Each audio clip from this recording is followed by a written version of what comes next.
Uh, you have to forgive me. I just got off the plane not too long ago at a convention in Los Angeles about green technology and sustainability for the city of Newark, but it wasn't as important as this conference.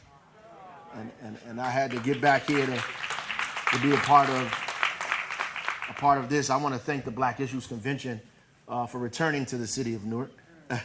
And all of the folks that are responsible for making this happen, and all of you beautiful people who continue to support it year after year after year, some 30 years or more, still here supporting the Black Issues Convention, because you know now more than ever in history, we probably need to be talking about black issues. Just want to thank the president of the Municipal Council, Mildred Crump, for her tireless work and for that nice introduction. She makes sure that all of us are focused, and I appreciate that. I want to welcome Angela Garrison, mayor of Hillside, who I think she lives in Newark because she's here all the time. I wonder what the people of Hillside say. You know, you're always over here with us. Senator Rice, who is my mentor and a firebrand in the state of New Jersey. And he is my senator, and if all else fails, we lean on Senator Rice. We blame him. And we want to welcome Phil Murphy here as well, who, you know, for all intents and purposes, may become our next governor of the great state of New Jersey.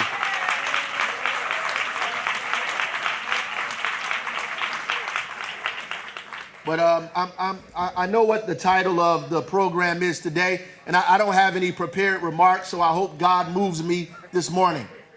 I know what the pamphlet, the booklet says, the Black Family Plan, and God knows we need a family plan, and they made one years ago. We just have never followed it. The Gary Convention in 1972 had a plan. We never followed that. And if you look at all of the things they asked for in 1972, we still are asking for those things today in the present, from minimum wage increases to statehood for D.C., still asking those same questions. But I wanted to talk about what to the slave is the 4th of July.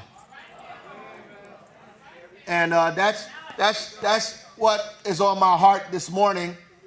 Given everything that's happening in the country and happening in this state, and watching our behavior with each other. And I think that that's a discussion that we should have, our behavior towards each other and what we are doing for the little bit of pieces of crumbs that are left behind for us, and how we're willing to hang one another for the crumbs that are left after the meal has been served.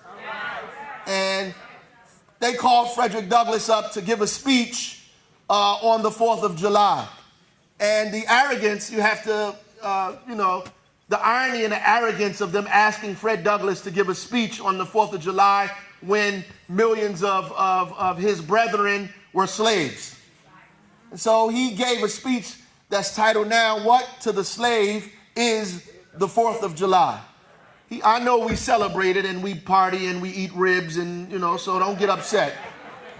And chicken and macaroni and cheese and, you know, some baked beans, and we have a good old time because it means something different to us than it means to everybody else, right? The independence to us means something totally different than independence to everyone else. And so when he gave that speech, America was about 75, 76 years old only. Today, hundreds and hundreds of years later, we could still give the same speech that Frederick Douglass gave in 1776. We could still give that same exact speech, but we've come far, just not far enough.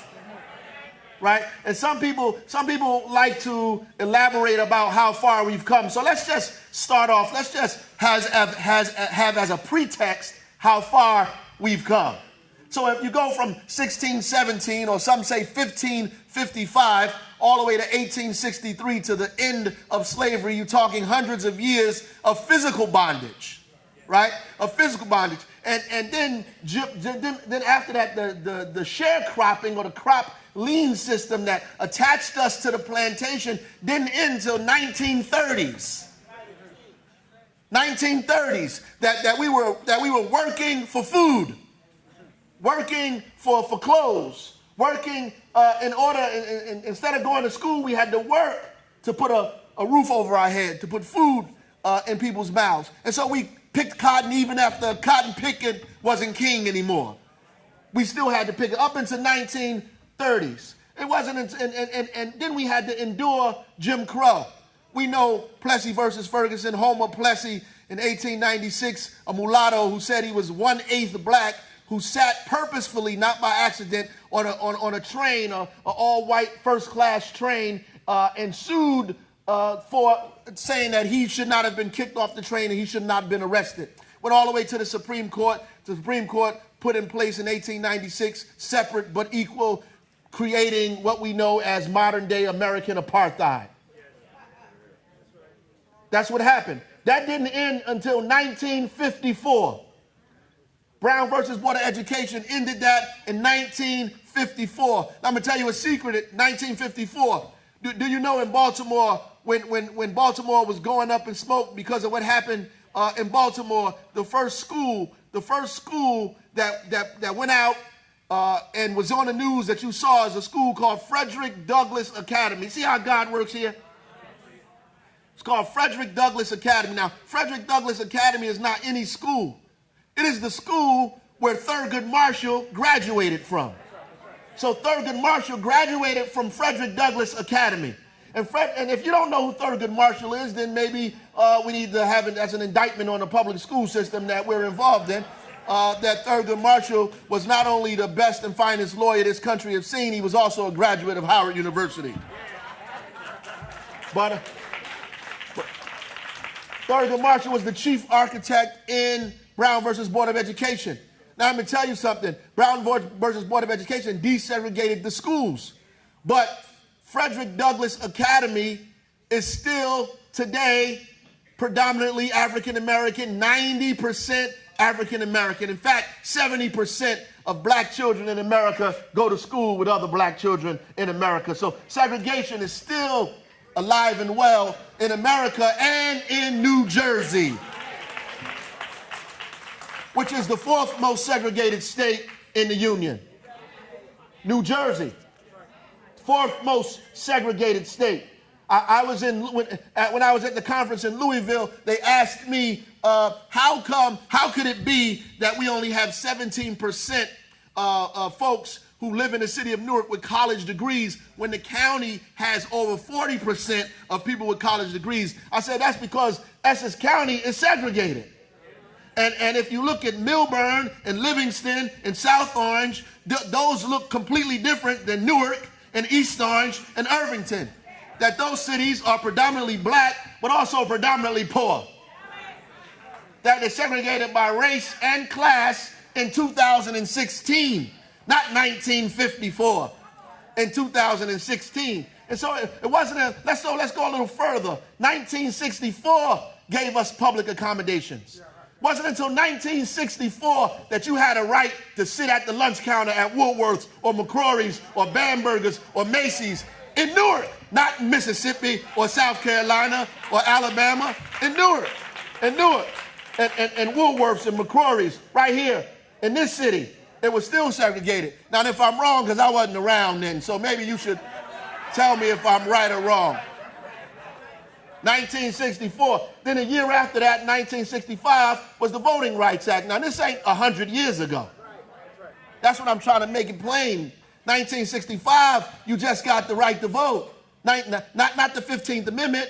1965 was the Voting Rights Act. You know, the same Voting Rights Act they just gutted and tore apart and made it difficult for us to be able to access vote. And the Voting Rights Act, here's another secret, wasn't just for black folks, even though it had us in mind. Everybody benefited from the Voting Rights Act. Everybody benefited. Blacks, Latinos, immigrants, poor whites, women, everyone benefited from the Voting Rights Act. And it wasn't until 1968, 1969 that it made it so you could there was no discrimination in housing. Only then. And it wasn't until 1991 that you could actually get compensated for people who discriminate against you for race at the job. 1991. So you tell me how far we've come. Not far enough. We got a long way to go. That's why the black issues is important, and I had to lay that out because I had a little quasi debate, if you will, with somebody asking me why are we having a convention talking about black issues.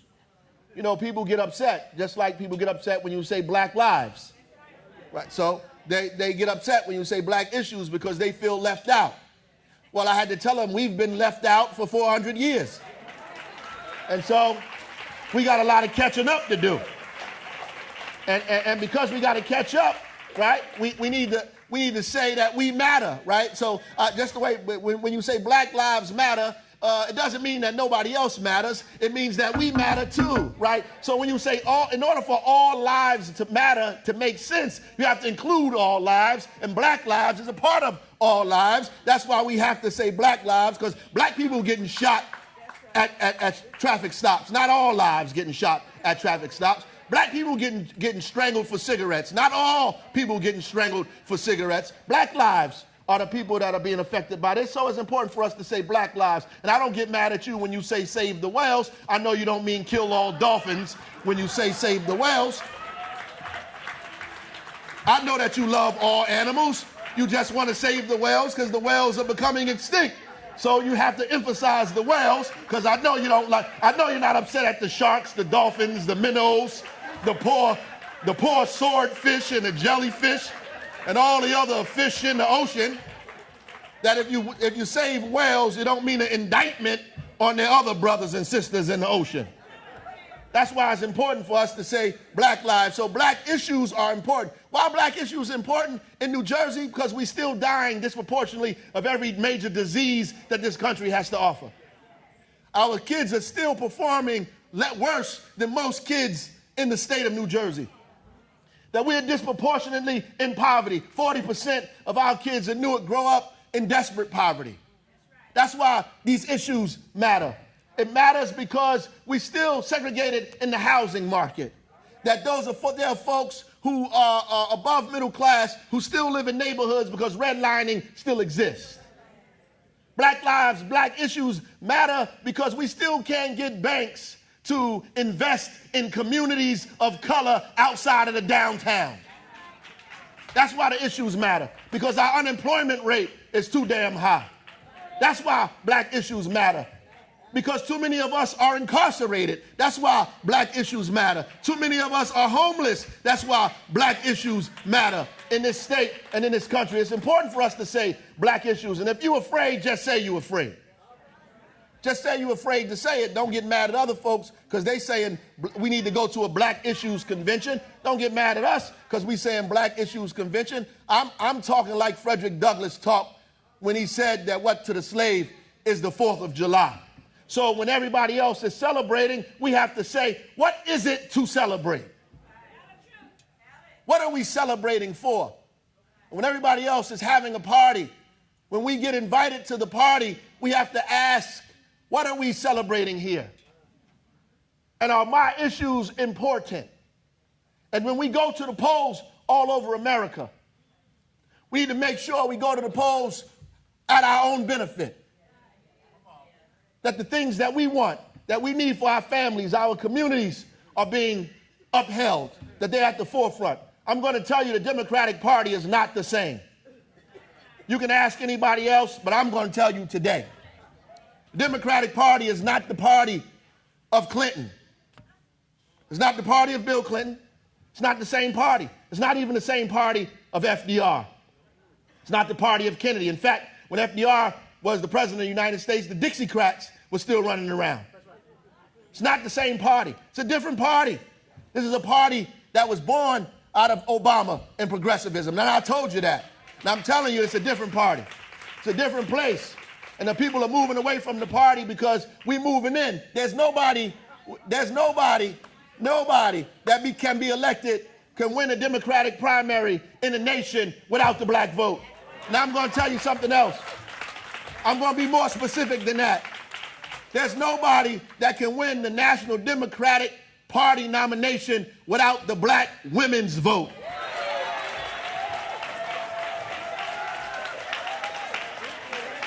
Not a person. Not a single person. So then you have to ask yourself, why is the quality of life for African American women the worst in the nation? Why is the quality of life for African American children the worst in the nation? Why, if you cannot become the Democratic nominee in the way the country is going, you might not be able to become the president of the United States without black women, then why the hell are black women's issues not at the top of the agenda instead of the bottom of the agenda? Why the organizations don't look like you? Why do the groups that are in charge don't resemble you? Man, every group, every housing group, every union group, every liberal group, every progressive group that marches around in our city, how come you're not the head of it? God made you the head, not the tail. Why are you not the head of it? And that's the question. And how come our issues are not at the forefront?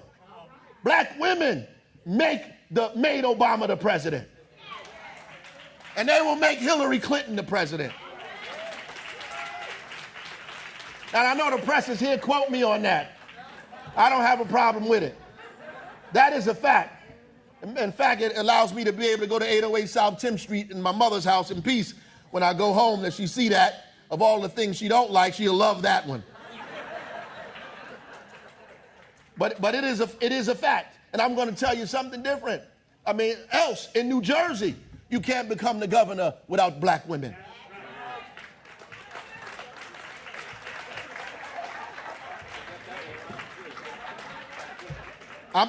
That's just a fact, and that's because, as a matter of fact, in order to win this Democratic primary, you got to get Essex County. And I'm gonna tell you this: that's because we have one of the highest concentrations of African American women in this county than any other place in the state of New Jersey. Now, if you start bringing all the other counties together where we are, now you add it up. You add it up. Add it up. So we not in this just for politics. We're not involved in this simply because, we want our name in the paper. Well, at least I'm not. We're not involved in this because we want to rub elbows with folks. This is about seizing power.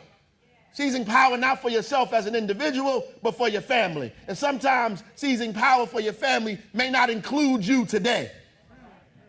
It means you may have to take an individual sacrifice for the whole sacrifice. And we have not been ready to do that individually, right? We have not been ready to take an individual sacrifice, an individual hit for the whole of all of us, because we as individuals have become more important than the whole of our community. Oh, yeah. So you got black elected officials who are more concerned about themselves than they are about the wealth of the community. They're more concerned about their own pockets than they are concerned about the pockets of the families in the community. They're more concerned about how they look, about running and winning office. They're fighting each other for the 5 little corny seats that they make available to us in the little city that we have. They're ready to string each other up, stab each other in the back, tear each other apart for 3 seats that they done let you have. They let you have 4 seats and you kill each other for 4 seats. God forbid they only give us 1 seat. We all be in trouble in here. We couldn't even have a black issues convention. We'd be shooting each other at the front of Paul Robeson Center.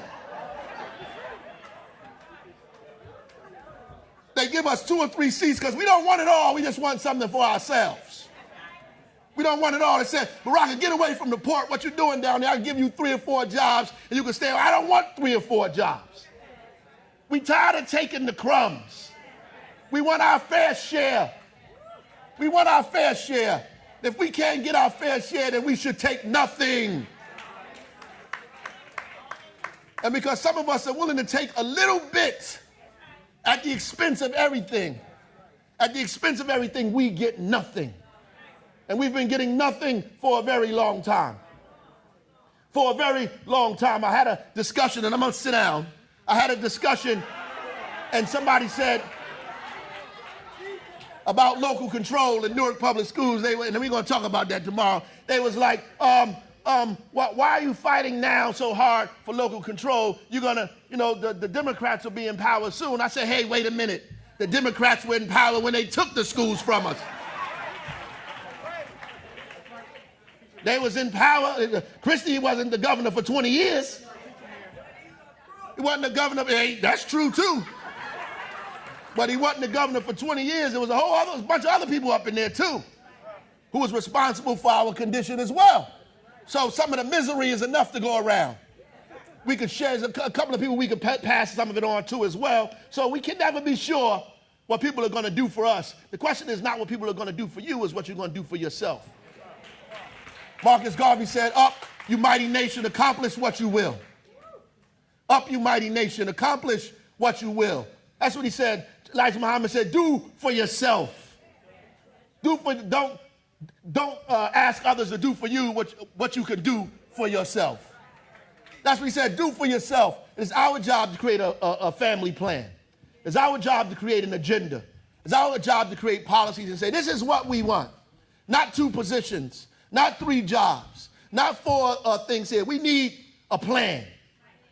We need a policy, something we put on the table and say, this is what we want. We don't want our kids to live in poverty. We don't want unemployment. Martin Luther King said we should have a guaranteed income. They talk about I have a dream, but they won't say that. King said we should have a guaranteed income. That's what King said. We should have a guaranteed income. That's what he said. We don't want no more homelessness. We don't want it in our community. I know when you become the mayor, they think you're responsible for 200 years of problems that existed, that you got to solve them in 2. I'm okay with that.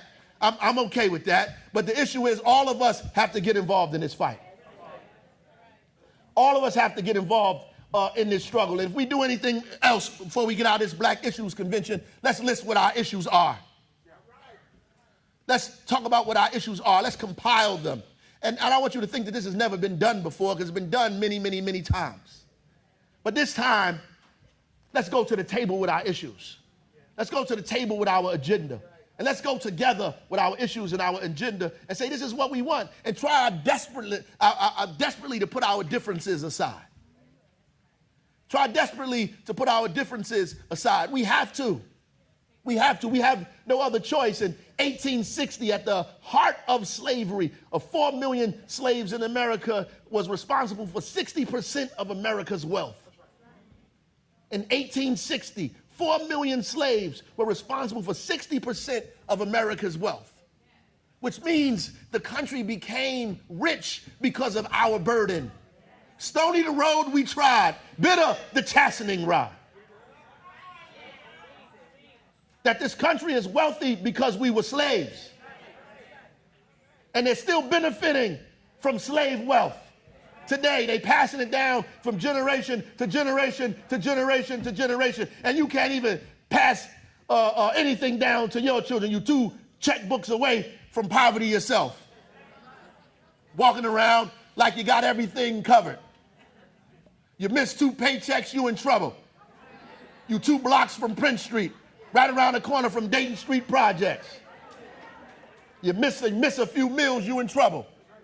Walking around like you got it all figured out. No, we don't got it. We don't have it figured out at all. Not at all. We have to struggle and struggle harder right now. Why? Because when you get close to the finish line, you run faster, not slower. When you see the end, you speed up, you don't slow down. But just because you come far don't mean you won the race.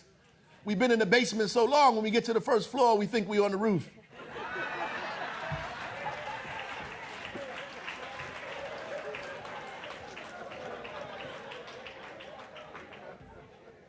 Keep your eyes on the prize. Keep your eyes on the prize and keep pushing. Obama became the president. All of us, we put our picket signs away. Yeah, some of us went in the house and said we've arrived. Yeah, he arrived. And we happy for him. We have to acknowledge it. A country, only God can do that. Got to begin on God, Mildred, and end on God. Only God can do that. Only God could bring you in as a slave than make you the president of the richest country in the world. I heard Al Sharpton tell his speech before, tell his story before, but it moved me so much that as many times as I get, I have to say it over and over again. You know, when Martin Luther King was arrested in Birmingham, they locked him up and all he had was his Bible. And he gave those people his Bible.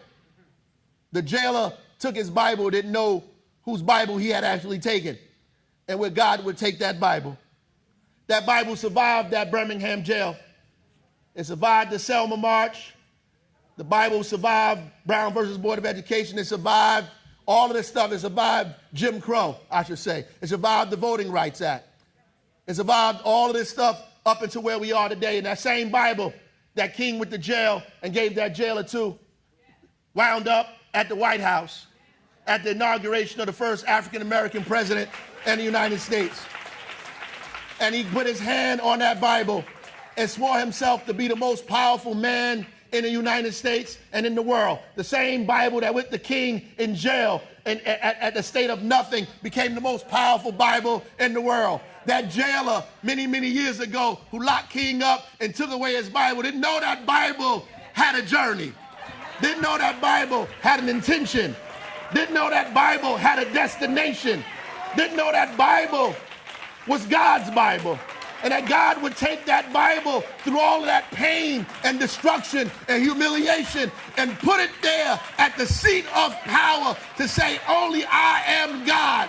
And I will raise who I want to raise and put down who I want to put down. That the meek will inherit the earth. That is why we need a Black Issues Convention today. Because God is on our side. God bless you and God keep you.